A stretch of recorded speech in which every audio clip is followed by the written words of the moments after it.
Hey, and welcome to another episode of the In the Business podcast. I'm Juan Alanis, and I'm excited today because we have a guest that who's been on my list for quite some time. Somebody that I wanted to talk to because I know he has a wealth of experience and he's built several different organizations that we all know very well today. And without further ado, I'm going to introduce my guest, who is Gary Acosta. Gary, welcome, and thank you for being here. Oh, it's my pleasure. Thank you for the invitation. Oh, you're most welcome. I know for a lot of viewers and listeners, they're going to know automatically who you are.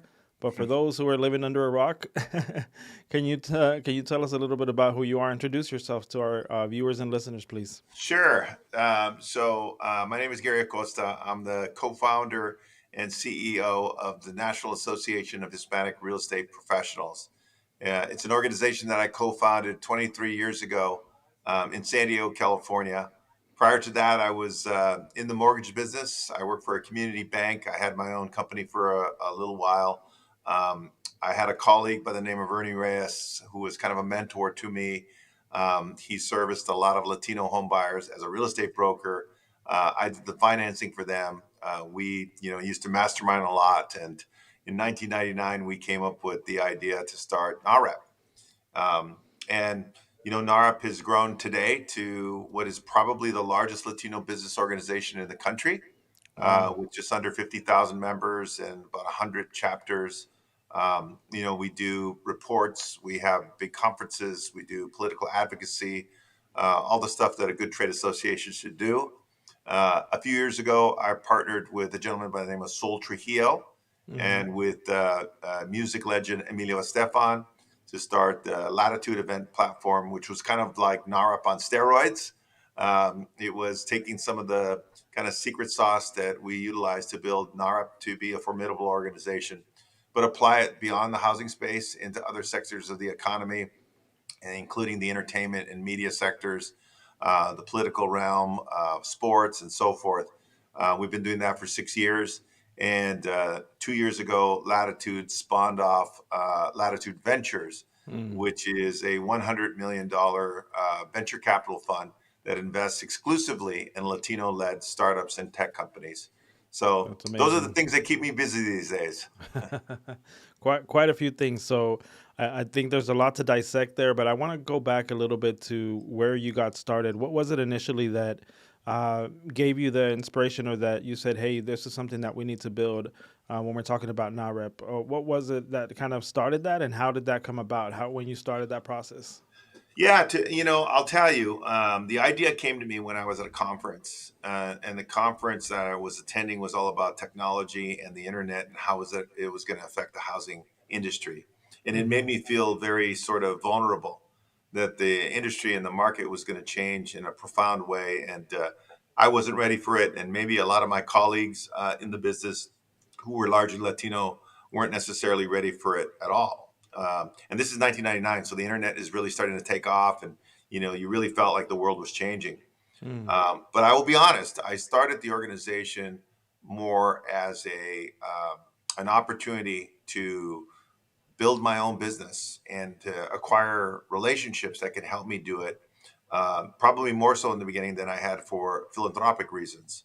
Mm. I knew there was a lot of other people out there like me who were ambitious and owned a small business and wanted to grow that business and maybe turn it into a large business someday. But I didn't have the relationships, I didn't have the capital, I didn't have the mentors to help me do that. And I thought creating a platform like NAREP might accomplish that for people like myself. Ernie And Reyes, my partner, hmm. saw things from a slightly different lens. He Okay. had a political background. He used to be the chief of staff for Leon Panetta when Okay. Mr. Panetta was a congressman. Hmm. So he saw NARP as an opportunity to create, or advocate for Hispanics from a political standpoint. So we both went at it from two different angles, and I think the combination is what made it work.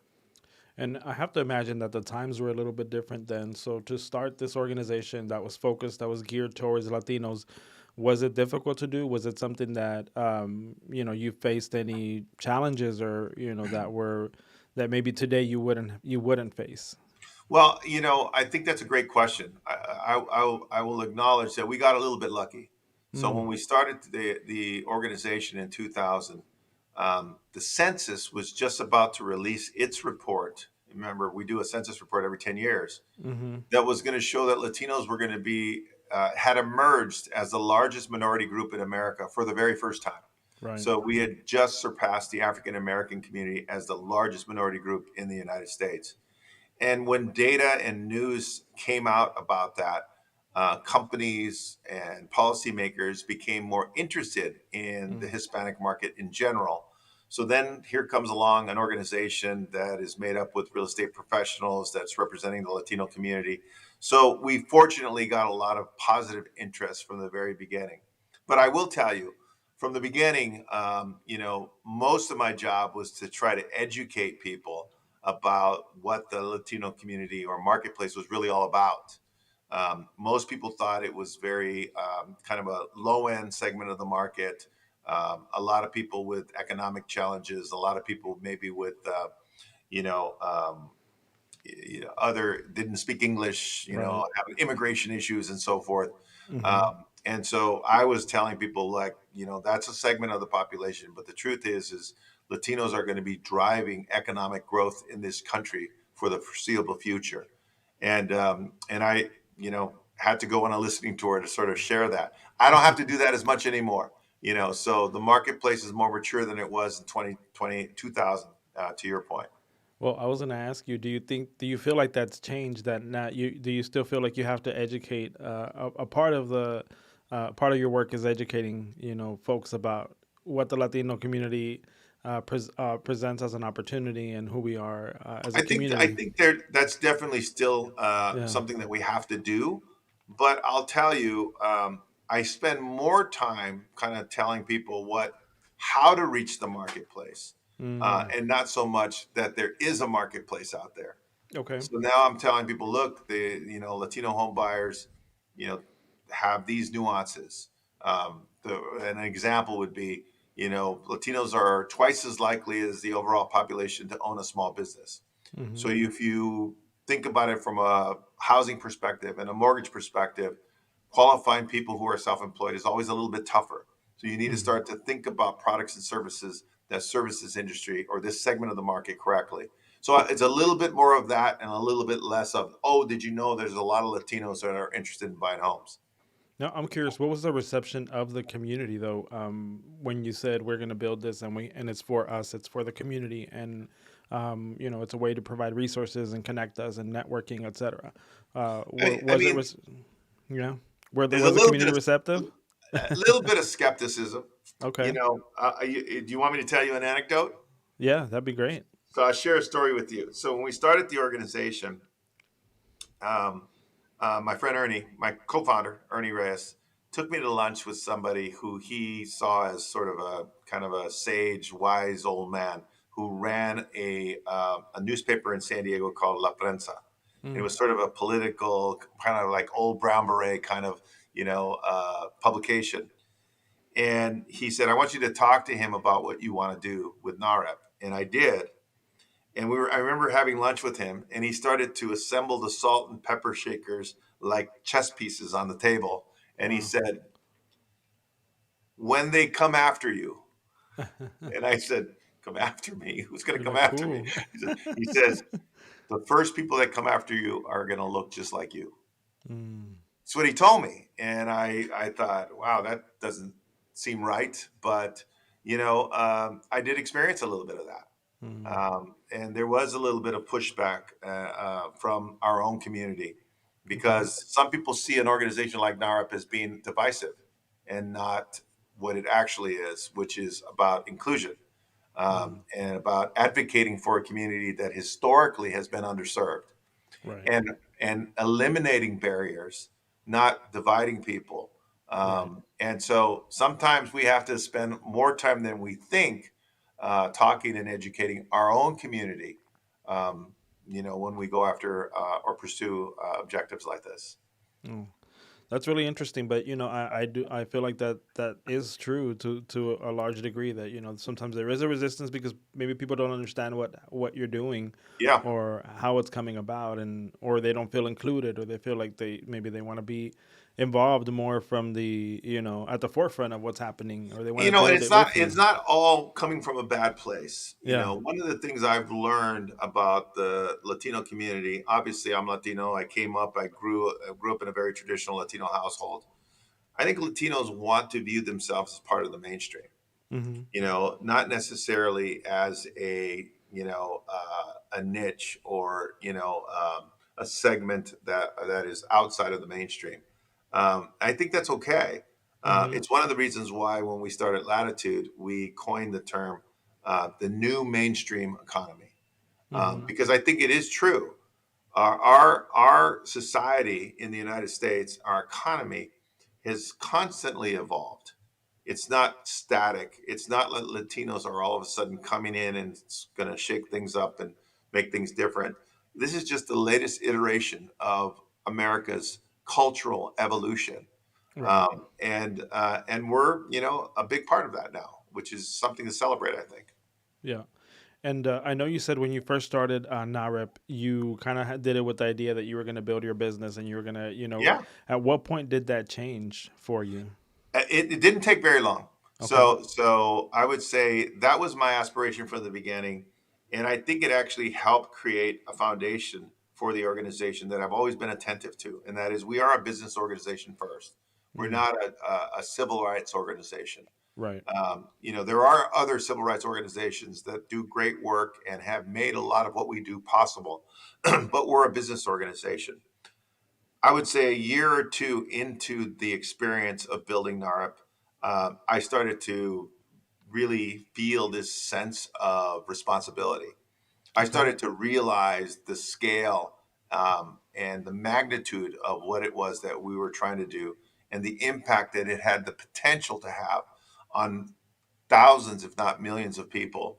And then I became completely immersed in that. Mm. And NAREP really, I started to become a lot less interested in my own business. Didn't necessarily make me popular in my own household, but I really became passionate about what NAREP represented and what it could be. And it became something that just consumed me. And the name itself, was it hard to arrive at, or did you like what was that process like for you? I went to that conference that I mentioned to you. Uh-huh. I came back with the idea of starting a Hispanic real estate organization.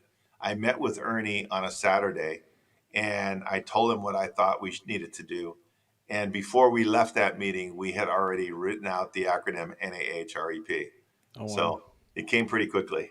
And why Ernie? Why was he the go-to guy to set this up with? He, as I think I mentioned, he was kind of a mentor to me. Okay. And he was older than me. He was, I was in my mid 30s and he was in his mid 50s. So Mm. he had seen a lot more than I had seen. And whenever we would close a transaction together, we would meet for breakfast and we would philosophize about life and our passions and about the Latino community. And I just respected him, and I thought he would be a perfect, co-founder and somebody who would always provide me with, I think, great advice, Mm. but always keeping our feet to the ground, and our ear to the ground. Well, I think those are two the things that are really important in terms of, having somebody that's going to be honest with you and somebody that's going to hold your feet Yeah. to the fire, especially when you're talking about a partner, right? That's somebody that's going to be in it with you, building with you. Um, and, part of the reason that I was really eager to have you on this podcast is because I know you've built quite a few things, like you mentioned at the beginning. And our show is really about providing resources, providing insights to the community. A lot of folks that listen to us are thinking about starting a business, have a business, are Mm. entrepreneurs. Um, so going back to that kind of mind frame of your younger self, and as you're getting building this and getting this started, is there a piece of advice that you would offer to startups or folks who are in, maybe just newer to the entrepreneur space? Well, I mean, maybe it's a bit of a cliche, but getting started is the first piece of advice that I would give anybody. Mm, I think sometimes we can overanalyze, and we can find a lot of reasons not to pursue, our dreams or our ideas. And waiting for the perfect time or the perfect business plan is not something I recommend. Mm. I really think that we you kind of know in your heart if you have something that is viable and something that inspires you, and I just encourage people to go out and try it and tweak it along the way. I talk about it in terms of you build a canoe while you're paddling down the river. Yeah. That's my best advice to entrepreneurs. And then you talk about resiliency, but I think one of the things that is not talked about enough Mm. is the importance of being a subject matter expert.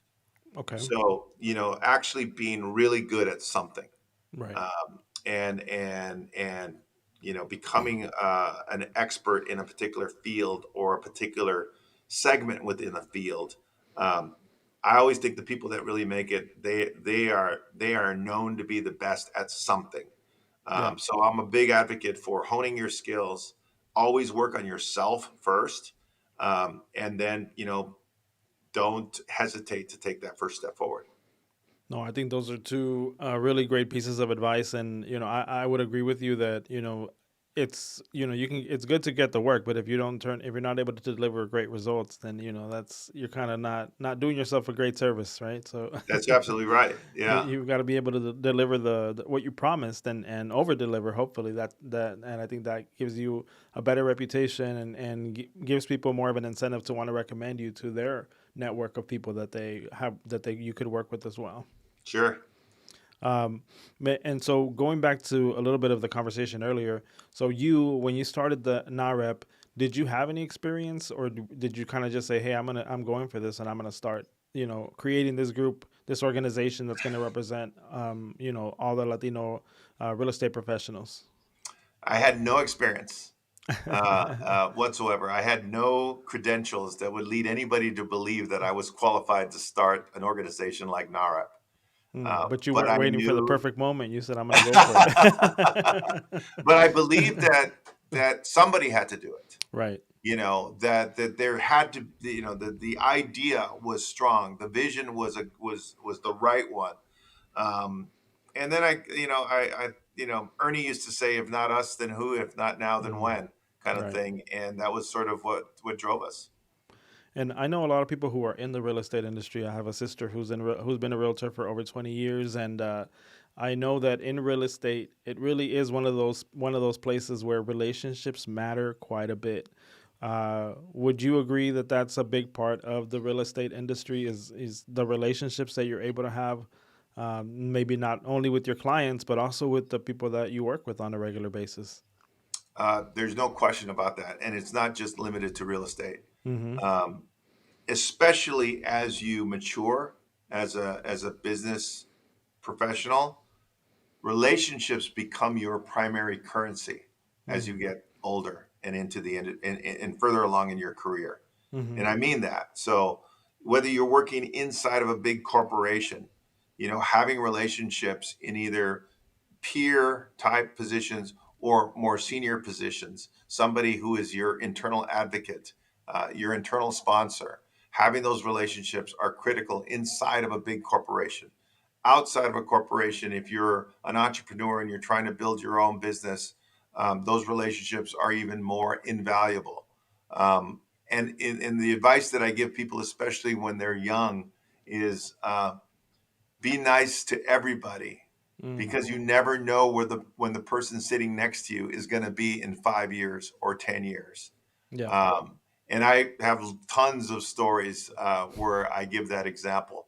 I played college basketball Mm-hmm. for Pomona College in Southern California, Oh, nice. and I had a really tough coach.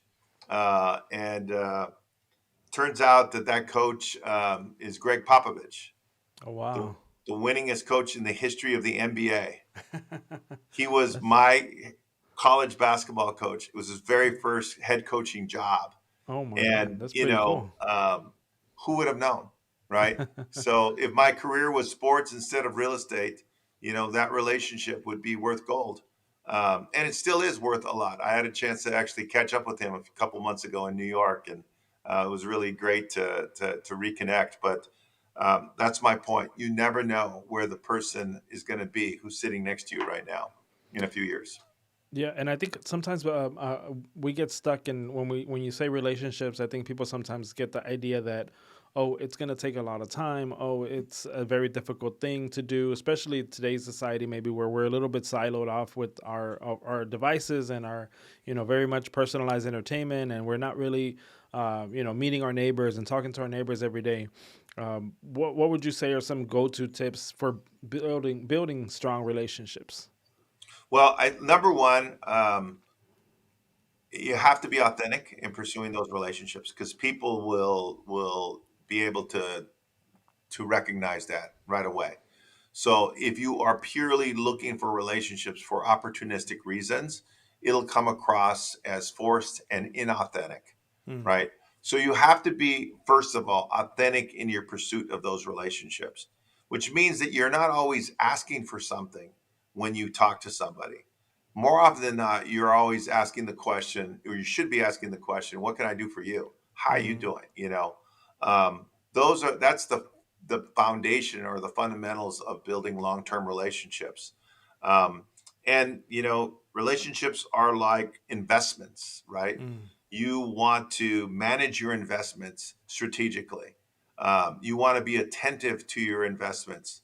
Same thing with those relationships. You want to manage them and you want to be attentive to them. Um, and you want to make sure that they grow. mm. And a lot of times it's a long term, it's a long process to build a Absolutely. relationship. It's not so like for your events, like latitude events that you have. I wouldn't assume that people go there and they're like, oh, I met somebody and now they're gonna be we're gonna be good friends for years and years to come. It might take meeting them a couple of times at the event, right? It might take going back to the event a few times or meeting each other in between the from one year to the next. It's kind of a long game, right? Absolutely. Absolutely. That's why, it's like an investment, right? You don't expect your investment to, go up 1,000% in a year. It's going to take time.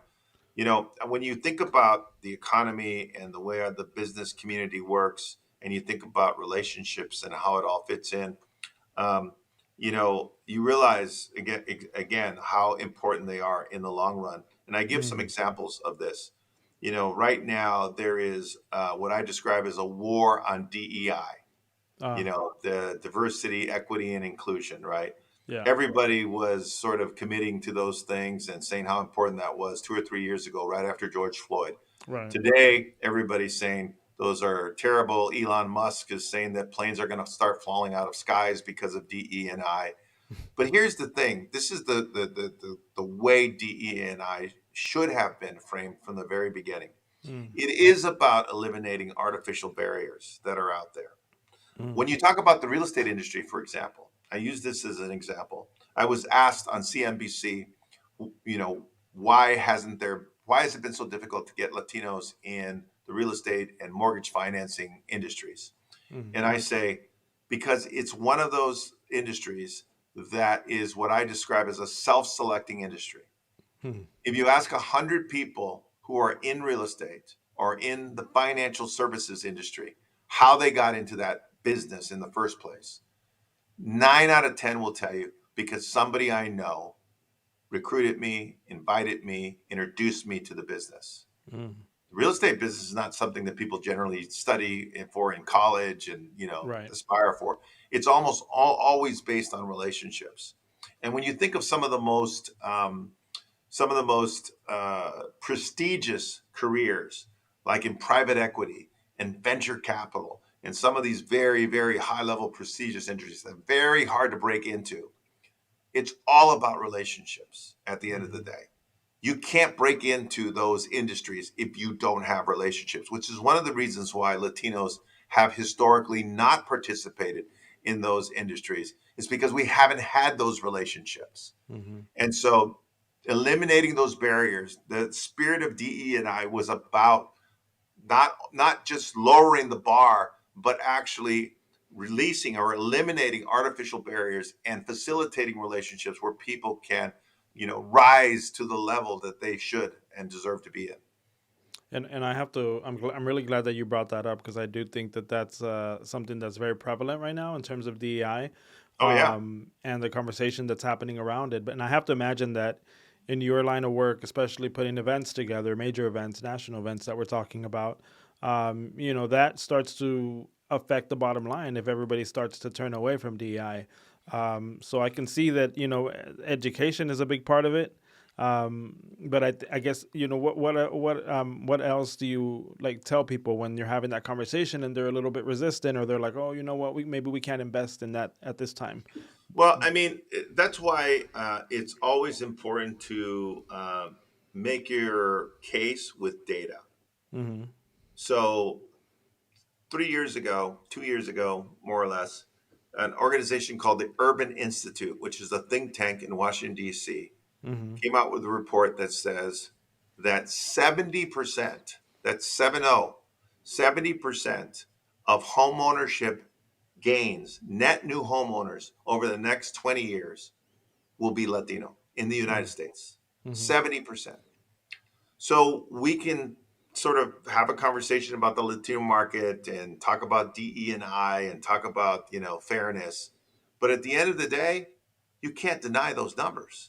Right. If you want to succeed in this business, if you want to see your market share and your bottom line improve, having a strategy to reach and serve the Hispanic market is imperative. It is a business imperative. You can figure out a way to do it without the Latino business and segment. Good luck. But that's why I say this is a business. This is basic math, that we're talking about here. And then, yes, there are other elements and there are underserved, arguments to be made, but the data is undeniable.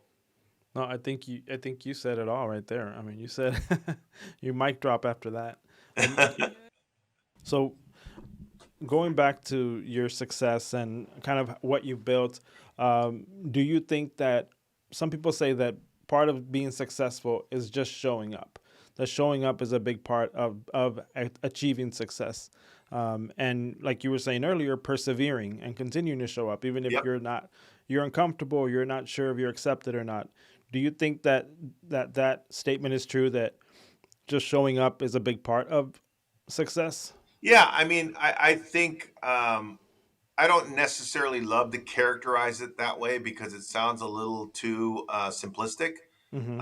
I think what you said later is spot on, right? It's Mm-hmm. about perseverance. Right. It's about overcoming objections and obstacles. It's about continuing the process when you feel like you're going against major headwinds, Mm-hmm. and the outcome is not happening as quickly as you would like. That resiliency, that perseverance, that grit is probably the most important quality of any attribute that an entrepreneur in particular needs to have.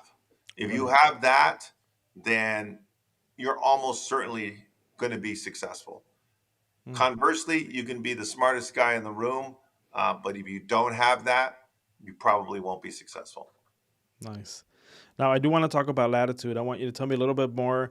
I know you mentioned at the beginning, but let's go back to it and tell me how it came about, and how it's grown, because I know it's grown tremendously. Yeah, so back in maybe 2013, 2014, we got a reputation for putting together really great conferences at NAHREP. Mm. And we launched something called the Hispanic Wealth Project back in 2014. Okay. And it was kind of broadening the vision for our organization. Our mission statement at NAHREP is to increase and advance Hispanic homeownership because we Mm. know that that is the gateway to the middle class for most Americans. Plus, Right. it provides stability and all sorts of other benefits to the quality of life that people have. But when I started to think about it more holistically, I started thinking that homeownership isn't the end game. Homeownership is a means to something else, to Mm-hmm. wealth building, to stability, to all sorts of other positive elements and attributes. And we started to think, how do we start to disseminate this message into other sectors Right. outside of real estate, right? And somebody told me, you should go see a conference in Austin, Texas called South by Southwest. Ah, yeah. Um, I didn't know anything about it at the time. And so they said, look, it's huge. Like 100,000 people go every year. And I've never seen a conference with 100,000 people. So I went. And then I did a little bit of research. And I learned that South by Southwest began as a music festival. Mm-hmm. And the idea behind it was to showcase the music scene from Austin, Texas. Mm-hmm. And it was so successful, they started to branch out into other sort of, sectors. And they became a tech conference and a music festival, and then a film festival and tech conference and a music festival. It was a very eclectic combination of different things. But the spirit behind the whole thing was to showcase Southwestern culture in a Right. way that, most people maybe didn't fully understand. And I thought, this is a perfect metaphor for what I wanted to create, because there should be something that does that for the Latino community, Mm. something that showcases all the great things that Latinos are doing and contributing towards in all these various sectors, and Right. creating a new narrative about the Latino community across the United States. And how are Latinos participating in the media and entertainment space and in technology and in private equity and all these different sectors? That was the idea behind it. Now, easier said than done. Right. And then I had a very interesting experience that happened. I got invited to speak at an event called the Latino Donor Collaborative, which was Mm-hmm. started by Sol Trujillo. Okay. And Sol was, if you don't know who Sol is, Sol was the very first US born Latino to be the Mm. CEO of a Fortune 200 company, the very first. Nice. And after being a CEO in Australia and in Europe, he came back to the States and he wanted to do something to serve the Hispanic community. And he wanted to utilize his experience and his own relationships to Mm. start to create what he described as a new narrative, and Nice. start to show people that Latinos were not a drain on our society or our economy, but were actually critical to the growth and the workforce participation and the prosperity of our culture and our country. A very cool idea. He invited me to come speak to a gathering that he was hosting on that subject, and he wanted me to talk about our state of Hispanic homeownership report. Mm. And I saw Sol there for the very first time interviewing a media executive. He was actually interviewing the chairman of Warner Brothers. Okay. And it was a small event. There was like 100 people there. Mm. And Sol was like really laying into this guy, man. He was like, I read a report this morning that said that Latinos are purchasing 28% of all the movie tickets in the United States. Mm. We're 18% of the population, but we purchase 28% of the movie tickets. Mm. And the guy from Warner Brothers is like, yeah, that's true. We know it's a very important customer of ours. But my question to you, and this is Saul speaking, is that less than 3% of the products that you put out on television or on film have a Latino in any material role whatsoever. Mm. So, what is the problem here? Are we doing something wrong, or are you just not good at your job? Talk about So putting him on the I spot, saw huh? that, and I got a chance to interview or to introduce myself to Saul after that interview. And I said, Saul, I've never seen an interview like that before, but I'll tell you, the problem was there's only 100 people in the audience, and there should have been Mm. 5,000 people listening to that Right. interview. And I said, I have an idea that I want to share with you. And Mm. I shared with him the idea that I had with South by Southwest and that experience in doing something with scale as it pertains to the Latino marketplace across sectors. He and I spent a year masterminding and sort of planning Wow. for our very first Latitude event that took place in 2018. Mm-hmm. And then we got Emilio Estefan involved, and it kind of just blew up from there. And what was Emilio's Estefan's involvement? Well, how did he get interested in the So we idea? invited him to the very first Latitude event to be Mm-hmm. honored. Okay. So we honored him for his contributions, his success as a producer and as an icon and as a trailblazer in the music scene. But also, he's a very philanthropic person that gives Mm-hmm. back a lot to his community and to the Latino community. And we wanted to honor him at the first event. And when he came, he said to Sol and I, he's like, this is great. And I don't want to just come once, I want to be part of this. And Nice. so we worked him in to be a partner, and he's been a partner ever since. Now, the event itself, you move from location to location, and So it started in San Diego. So we had the mm-hmm. first few years in San Diego. We went to Miami last year. Okay. We're coming back to San Diego this year, and our thoughts are we'll go kind of East Coast, West Coast on alternate years. At least that's the plan right now. Nice. And what are the dates for this year? Do I have them already? Yes, September 12th through the 15th in San Diego, California, at the Grand Hyatt, right there next to the convention center. Awesome. So when people show up, there you have panels, you have workshops. What does it look like when you actually show up as an attendee? So we have main stage sessions. We have CEOs. We've had the CEO of Nike and the CEO of Disney and the CEO of Bank of America and the big financial companies. We have entertainment sessions. Last year we honored John Leguizamo. We've had Jennifer Lopez. We've had a lot of big A lists. We had Lin Manuel Miranda a couple years ago. Mm, I had the chance to interview Barack Obama 2 years ago on the that's main awesome. stage. Mm, So it's there's on the main stage we usually have very sort of A-list type participants participating generally in fireside chats with key people. We have workshops that go deeper on the various sectors, but the event is really a celebration of the Latino marketplace and as it pertains to the U.S. economy. We call it the gateway to the new mainstream. The national media covers it, so we have NBC, CNBC, Wall Street Journal covering it. So it has become quite an event. that's congratulations. That's a great achievement to be to not only have built NAHREP but also to have latitude, and Thank then you. that inspired the venture part of it, right? Yeah, so we take on different topics at the event. Mm, And so in 2019, we were addressing the issue of capital and capital flow to the Latino marketplace. Latino right. small businesses, access to capital is a big part of growing businesses and growing the economy. And so we thought, look, I saw a data point and it showed that less than 2% of the venture capital in the United States ends up in the hands of Latino-led startups. So we're Hmm. almost 20% of the population. We only get 2% of the capital. So we said we gotta address that. We need to have venture capitalists at the conference. We need to get them in proximity to entrepreneurs, and we need to by osmosis start to increase that. Right. That was great, but then we said we probably need to do more than that. We probably should raise our own fund and Mm. show people how much opportunity there is in investing in Latino startups. And we raised $100 million. We are the largest Latino-led venture capital fund in the United States. Go big or go And home, I right? think we're just getting started with that. It's exciting. Yeah, go big or go home. That's right. And so, what type of projects do you look for, or what type of startups do you look for when you're looking for groups to fund and that might be a good fit for the venture? So you want to look at companies that have the potential for high growth, Hmm. first of all.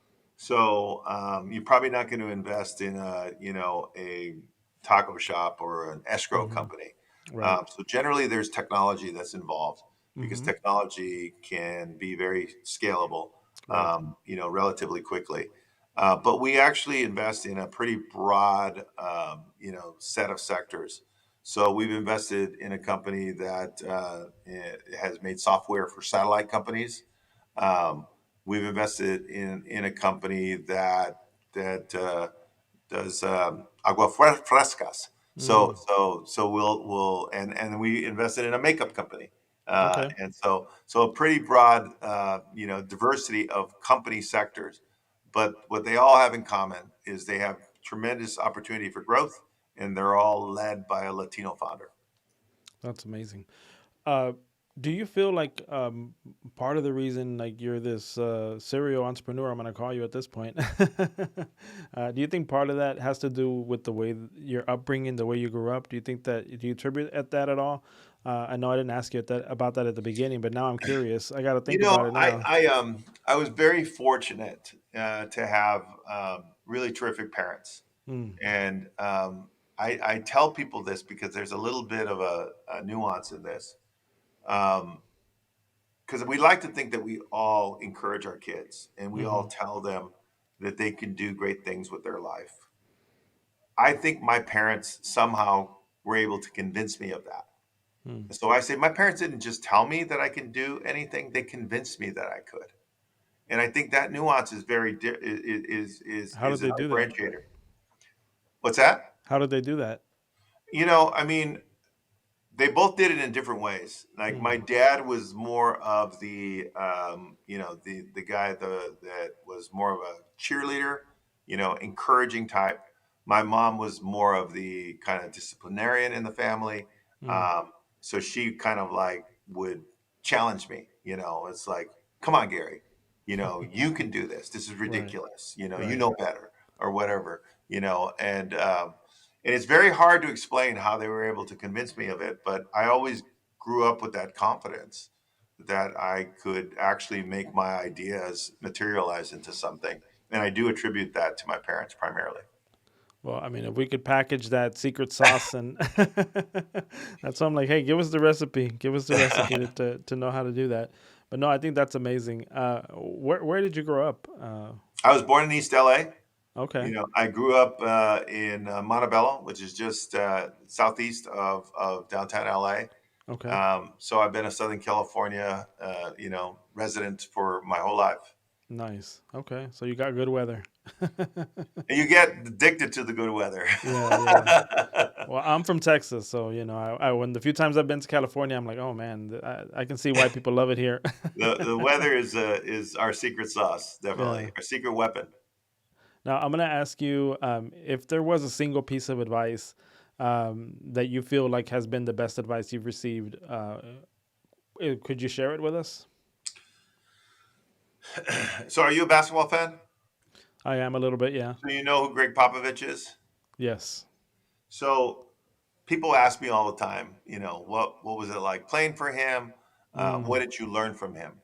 mm, So, here's what I learned from Greg Popovich because it was funny because when I saw him a few months ago, he talked to my son and he's like, "Hey, did your dad tell you he was a good defensive player?"